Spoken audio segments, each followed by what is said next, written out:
Obrigado a Thaís, o seu alerta sobre justamente o que já realizou, especialmente pelo Sigil, na concretização da universalidade dos direitos humanos, porque é disso que se trata. Quando existe essa supervisão, essa vigilância internacional dos direitos humanos, aquilo que é o abstrato, é o teórico, muitas vezes redigido de maneira indeterminada e supera-se o localismo na interpretação, obtém-se mais do Estado do que simplesmente a adesão ou a ratificação de um texto internacional e, claro, também na linha que foi colocado pela Flávia, pelo Paulo, também dá-se voz às vítimas. E o alerta que essa conquista não pode, claro, sofrer aí retrocesso. E gostaria agora de convidar a doutora Rivana Barreto, que é a nossa defensora pública interamericana, com experiência no sistema, defensora pública do Estado do Acre, para a sua mestre, doutora, olha só, foi minha aluna aqui, então, para o professor o tempo não passa, né? Então, esse é um problema. E aqui é doutora em Direito Internacional aqui pela faculdade. Passo-lhe a palavra para suas considerações.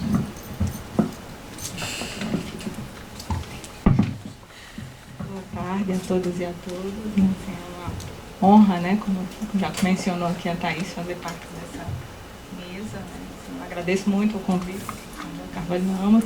Agradeço muito ao Davi, né, que está ali, também a Isabel, né, a Isabel Penido, que é aluna do professor, orientando do professor, e que é defensora interamericana também aqui na faculdade, não está aqui hoje. Tenho certeza que estou aqui tentando substituí-la, é uma posição muito difícil, né? Assim, mas, enfim, quando o título da mesa supõe, né, que a gente analise aí potencialidades e limites da convenção. Pensei muito o que falar, né? Vamos falar da estrutura e ver o que avançou. Mas como falar isso numa mesa em que está aqui, né, a professora Flávia, né, o Paulo Vanucca, que é impossível falar na altura deles isso, né? Assim, pensar em falar na análise de casos, né, e a gente vai ter uma mesa seguinte que vai falar sobre litigância estratégica, e então pensei em focar um caso, a gente já vai abordar isso na mesa seguinte.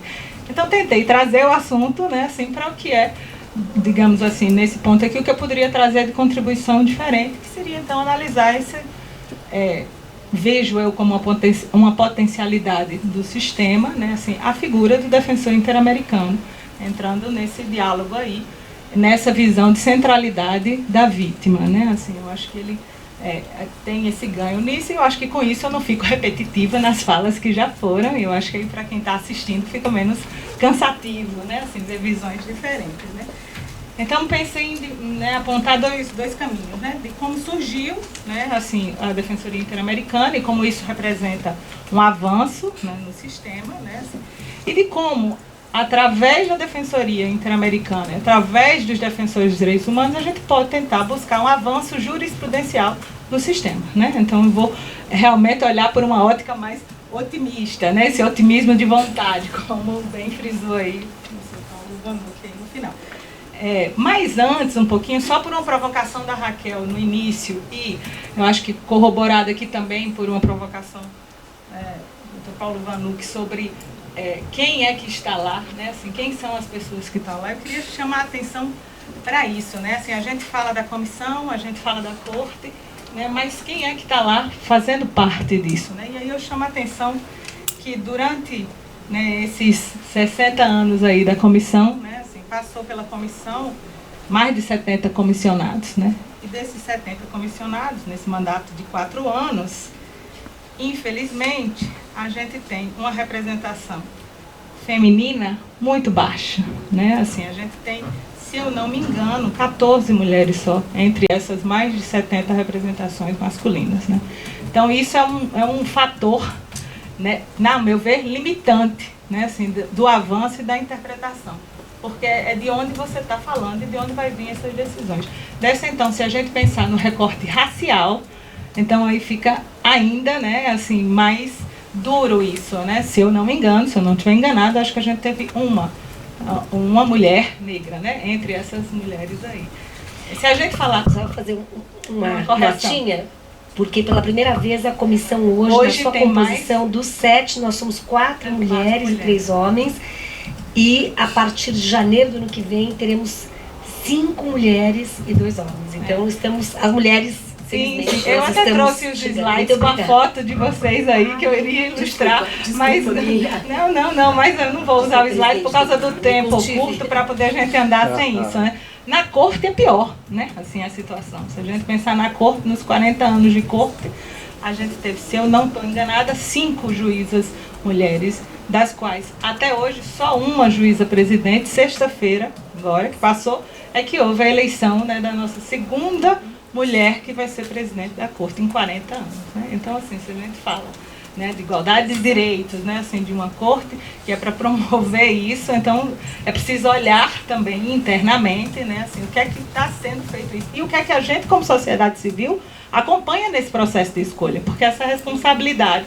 também é nossa, né, assim, de promover, então, ainda que, óbvio, o poder de decisão não vai ser da gente, mas de promover constrangimento de alguma maneira nessas escolhas, né? Se a gente está pensando em como melhorar o sistema, como avançar, a gente, como sociedade civil, tem essa responsabilidade, não pode deixar isso, né, sem esse olhar, né? Então, feito esse pequeno recortezinho aí, só para a gente chamar a atenção aqui, voltando para a centralidade da vítima, né? Assim, na comissão, isso sempre aconteceu, eu diria isso, né? A vítima sempre foi central.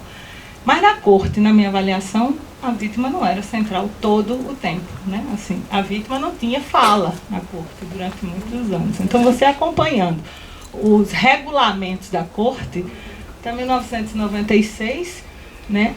Quem falava pela vítima era a comissão, né, queria tudo. A vítima não falava nada quando o processo chegava na corte.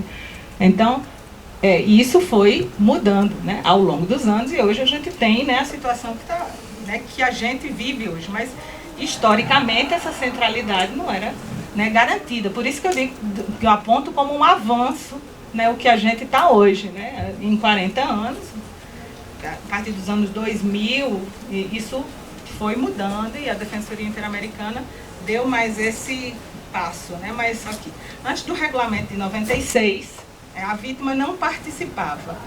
No regulamento, em 96, na mudança de regulamento da corte, a vítima passou a ser ouvida nas reparações só. Ou seja, ela dizia, né, o que ela esperava de reparações. Mas só isso, não falava mais nada. Então, assim, os advogados eram assessores só da comissão, e era a comissão que tocava todo o processo, falava nisso, né?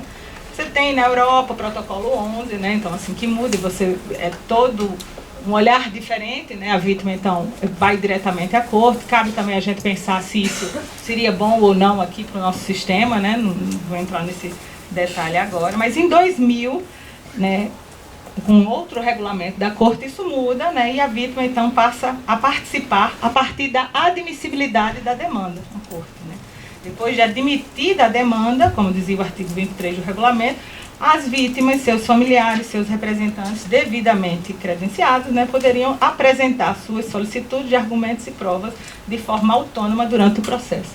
Então, a partir daí, a vítima passou a fazer o que a gente diz, a peça processual, a siglazinha que a gente diz, o ESAP, né? Então, a vítima pôde começar a apresentar isso aí.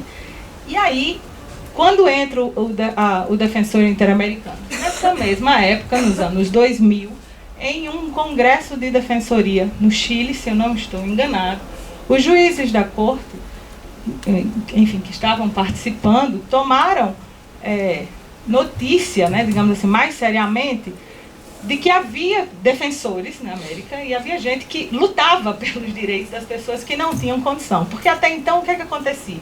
Tinham ONGs, como tem até hoje, que o que acontece muitas vezes, todos dependem de financiamento.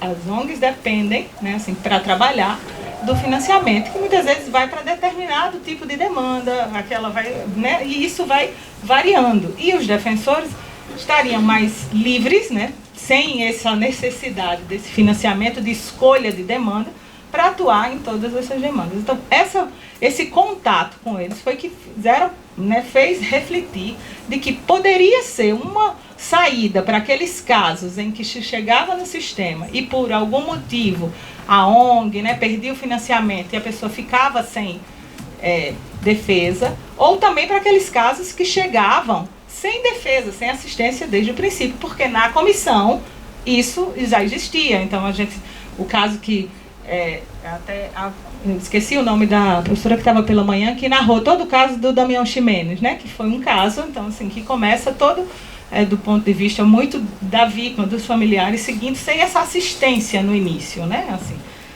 Então, a partir do momento em que se verifica isso, começam as tratativas entre a Associação Interamericana de Defensorias Públicas e a Corte Interamericana para formar um acordo de entendimento de atuação, então. Ora, se existe defensoria na América, fazendo então a defesa das pessoas que não têm condição de pagar assistência, por que esses defensores também não atuariam a mesma coisa dentro do sistema interamericano? E assim, então, que começa, né? Assim, e aí, na reforma do regulamento de 2009, passa a prever a figura do defensor interamericano. Não tem o nome defensor público interamericano, o nome é defensor interamericano, mas considerando que quase todos os países da América possuem defensoria pública, considerando que a Associação Interamericana defende o modelo público de defesa, né, eu posso dizer, a gente faz uso de que seja defensor público interamericano. Então, a gente defende que aquele defensor ali é o defensor público, né, assim, é imbuído nisso. Então, por isso que eu ressalto isso.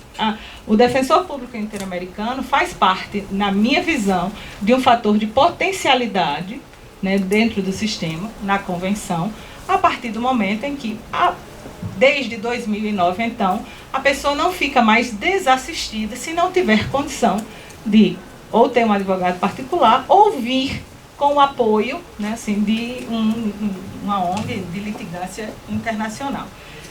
Depois disso, foram feitos outros acordos de entendimento. A comissão, veja, até então eu estou falando só da corte, né, assim, o acordo de entendimento com a comissão só vai acontecer em 2013. E então, a partir de 2013, aqueles casos em que estão na comissão também sem assistência, passa até a partir da admissibilidade do caso da comissão também a possibilidade de nomeação de um defensor público interamericano para atuar. Por que isso foi necessário? Porque se viu que, por mais que se possa litigar sozinho, né, assim, sempre vai vir mais fraco sem assistência jurídica, sem isso. Então, se puder ter desde o início, é claro que o caso vai chegar melhor na corte, né? Assim, é o que se imagina. E depois disso foram feitos outros acordos. O último acordo foi feito ano passado, se eu não me engano, em setembro do ano passado, que ele traz uma outra inovação na atuação, que agora o defensor interamericano também pode ser indicado para acompanhar a fase de cumprimento de sentenças interamericanas. Então, assim, é uma outra obrigação, né, assim, que a gente está assumindo como defensoria interamericana, da possibilidade de ser nomeado para dar o cumprimento, para então tentar, né, naquele fato dos limites, né, assim, do cumprimento da sentença. Quantas sentenças existem que não são efetivamente acompanhadas do cumprimento? Porque também pode acontecer da mesma coisa, né, assim, a ONG também não seguir com aquele acompanhamento depois da decisão e a pessoa ficar desassistida nisso também. É um trabalho hercúleo fazer esse acompanhamento, isso ainda mais a gente fazer acompanhamento de um processo, eu aqui, né, do cumprimento da sentença de um outro país, né, assim, há toda uma dificuldade nisso, né, assim, mas que é tentado resolver entre a própria Defensoria Interamericana, né, entre os próprios defensores interamericanos, em acordos de cooperação, porque é evidente que eu, como defensora no Brasil, não tenho, né, jurisdição para peticionar como defensora do país para um cumprimento de uma coisa no outro país, né? Então, assim, todas essas coisas acontecem via cooperação, o que já acontece no caso mesmo, né? Assim, para preparar o caso e para seguir com o caso, ele não vai acontecer tão bem se a gente também não tiver cooperação. Por isso que países em que não tem defensoria interamericana, como é o caso do Peru, é muito mais difícil a gente seguir com a litigação. Dá muito mais trabalho, porque assim, a gente não tem um ponto de apoio no lugar. Claro que se existem os processos, a gente segue com os processos, mas eu digo pela facilidade, né? Assim, o meu último processo foi contra Guatemala, né? Então é muito mais fácil eu saber que tem um defensor interamericano lá, que eu entro em contato, que ele consiga, então, armado, eu conversar com as vítimas, fazer uma reunião por Skype, eu poder fazer isso e evitar com isso que eu tenho que me deslocar para o país todas as vezes que eu precisar de algum contato, assim, às vezes um assistente social que eu preciso de contato, então isso, né, assim, facilita muito, né? Então eu trago isso como uma potencialidade. É uma potencialidade que também nos idos de 2000, aí, em 2011, durante o período de Assembleia Geral Ordinária, né, assim, da OEA, foi a primeira vez também que a OEA editou uma resolução, né, assim, para, normativamente, né, sobre o acesso à justiça médica. E desde então, desde 2011, a OEA vem repetindo, né, assim, a defesa do modelo público de acesso à justiça. O que também, óbvio, na nossa visão como defensoria pública, é uma busca de um avanço no sistema para que se proteja, né, a necessidade de que as pessoas estejam assistidas e protegidas com profissionais qualificados e independentes, né, assim, e que tenham conhecimento para produzir essa defesa. Não só no âmbito internacional, mas, óbvio, no âmbito nacional também. Quem é que faz parte, né, assim, da IDEF? Né? Assim, são 17 países, né, assim, Argentina, Bolívia, Brasil, Chile, Nicarágua, Panamá, Paraguai, o Peru, Colômbia, Costa Rica, Equador, Honduras, República Dominicana, Uruguai, Venezuela, Guatemala e México. Mas nem todos esses têm defensores interamericanos, porque o Corpo de Defensores é formado por 22 defensores públicos só. Cada país indica 2, e aí vai para reunião na Assembleia da IDEF, e então é feito a análise, né, do Conselho Diretivo da IDEF, e então nomeia aqueles que vão permanecer durante um mandato de 3 anos. Né? Então a primeira turma entrou em 2009, depois a gente tem a turma, né, que entrou em 2013, depois a turma que entrou em 2016, que foi quando eu ingressei, e agora uma outra turma entrando agora, e eu fui reconduzida, né, digamos assim. Então ficarei com mais 3 anos aí de trabalho nisso, né? Atualmente existem 18 casos de defensores interamericanos no sistema. No primeiro mandato foi pouquíssimas as nomeações, e aí, numa análise nossa, a gente reputa que acho que os próprios juízes, no início, de certa maneira, é um órgão de Estado, né, assim, fazendo. Então, assim, eu acho que havia uma certa necessidade de ganho de confiança de que a gente iria realmente trabalhar nos casos sem uma vinculação, porque existem defensorias que não litigam contra o Estado, o Chile é um, né, ele só faz litigância na área criminal e não litiga contra o Estado. Então, existem algumas limitações, né, isso, assim. Então, foi com ganho disso. No último mandato agora, que de fato teve muito mais casos, né, assim, a Isabel teve 2 casos, eu tive 2 casos, isso na corte, né, assim, fora na comissão, que aí, na comissão, os casos não andam nunca, né, assim, aí, estamos enfrentando. A gente sabe das mudanças que já foram feitas nisso, assim, mas é muito complicada, a litigância na comissão é muito complicada. Então, eu tinha a lista de casos também aí para passar, mas eu não sei como é que anda meu tempo aqui. Eu ia falar um pouquinho de uma outra parte, que é dessa responsabilidade que eu acho que a gente tem como defensor interamericano e defensor de direitos humanos, quem litiga, de tentar produzir esse avanço jurisprudencial no sistema e, então, impulsionar isso. Isso eu acho tanto na Justiça Nacional, como acho no internacional. Responsável por fazer mudança e avanço jurisprudencial é a figura do advogado, né? Assim, o juiz diz, né? Então, assim, se não chegar o caso, né, não vai chegar. Então, se a gente também, claro que aí no caso do defensor interamericano, só para esclarecer, a gente é nomeado para um caso que já está em andamento. Então, assim, a gente não pega o caso no início, não é a gente que prepara o caso. São sempre nomeados 2, só para esclarecer também, para trabalhar. A gente sempre trabalha de dupla nos processos e tem um suplente, que, enfim, para um caso de necessidade. Tenta-se ter um do país e um fora do país, mas nem sempre pode ter um do país, porque se for desse caso que não pode litigar contra o país, não acontece, né? Mas por que eu digo que mesmo não tendo preparado o caso no início, a gente pode tentar trabalhar para o avanço jurisprudencial nisso, né? Assim, aí eu narro um pouquinho o caso do Poblete Wilt, né? Assim, que foi o meu caso, né? Assim, meu primeiro caso foi o caso Poblete Wilt, que é um caso, né, assim, para quem acompanha o sistema, que acontece, né, pela primeira vez, por unanimidade, né, assim, essa mudança e esse reconhecimento, né, do direito à saúde como um direito humano, né? E isso não era uma coisa que vinha do relatório da Comissão Interamericana. A Comissão Interamericana não trouxe, né, isso como um ponto, né, trazia outros pontos, dava a narrativa fática que a gente conseguia dali apontar aquela violação do artigo 26 como autônomo, que foi o que a gente sustentou. Por quê? Porque na análise do caso, a gente achava que era um caso que estava muito explícito que era a questão de saúde, muito explícito que não era uma questão de saúde,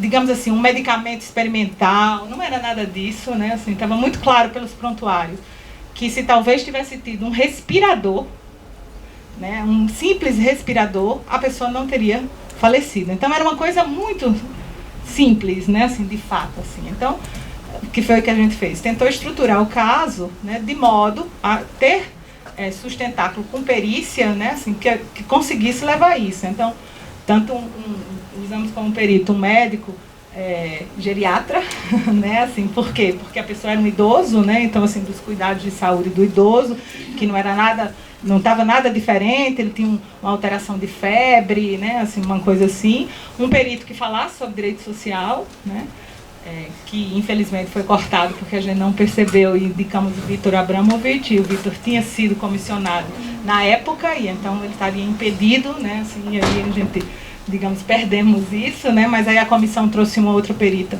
da ONU que conseguiu salvar isso, assim, né, nessa construção do caso.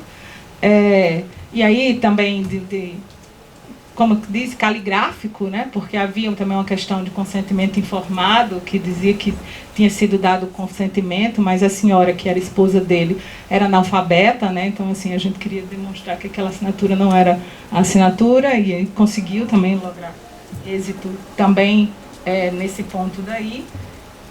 E enfim, né, e conversa com a vítima, né, assim, é muito interessante a litigância, né, assim, a gente não está aqui para falar muito assim, dos detalhes do que foi, mas é muito interessante você trabalhar numa perspectiva do direito do país, né, assim, você acaba tendo que conhecer, não conhecia nada do sistema de saúde chileno, né, assim, para ver o que tinha, o que não tinha, o que poderia a gente até pedir de reparação, né, não pedir nada muito absurdo, que também não fosse gerar efetividade, né, os valores e tudo, mas enfim.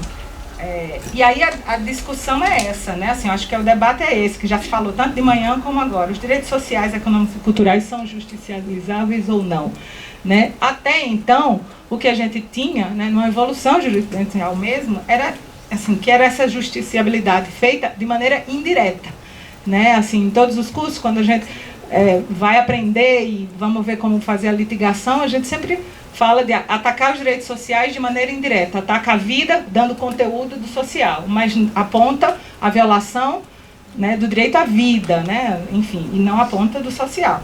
Então, e se é indireta, que obrigação é essa, né? Uma obrigação imediata, é um tema de progressividade, como falar com a não regressividade do direito, né, assim. E aí o 26 é justicializado ou não? E se sim, o que é que acontece, então, com o protocolo de São Salvador? É ele todo judicializável? Ele não é? Como é que a gente vai lidando com isso? Eu acho que isso são desafios, né, assim, que eu não coloco como limites, eu coloco como necessidade da gente olhar e avançar. Eu acho que a convenção foi feita numa época histórica, eu acho que já foi um texto muito visionário do que teve, mas eu acho que a gente precisa, com esses instrumentos que a gente tem hoje, com essa, enfim, estudar e tentar avançar, porque para que ele se torne real hoje, né? Assim, é claro que, como bem falou a professora Flavia, os direitos na época eram outros. Ninguém falava de direito digital, ninguém falava, né, assim, de ambiente, ninguém falava de internet, ninguém falava nada disso. E a gente precisa ver isso hoje com o texto que tem, né? Será que o texto precisa estar reformado para isso?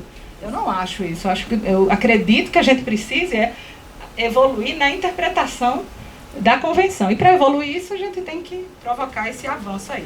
Acho que eu já falei demais, né? Assim, enfim, fico por aqui e à disposição de mais uma provocação.